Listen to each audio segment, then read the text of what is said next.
all the time, what makes Vietnamese coffee different and unique? Well, for starters, Vietnamese coffee is delicious.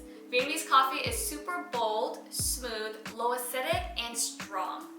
Another reason why Vietnamese coffee is so different and unique is because most of the production in Vietnam, over 90% of its coffee production, is with robusta beans.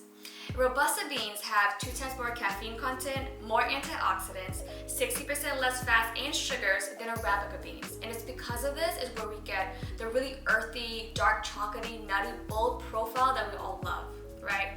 And if you enjoy your coffee with milk and sugar, then Robusta beans are a creamer's best friend. Now, also, in addition to building upon our previous definitions of what is Vietnamese coffee is also unique and different because of the Phin brewing method, which produces a super strong and concentrated cup of coffee, right? It's a ratio of about 1:2. So at the end of this, you're gonna get something that's often called a Vietnamese espresso.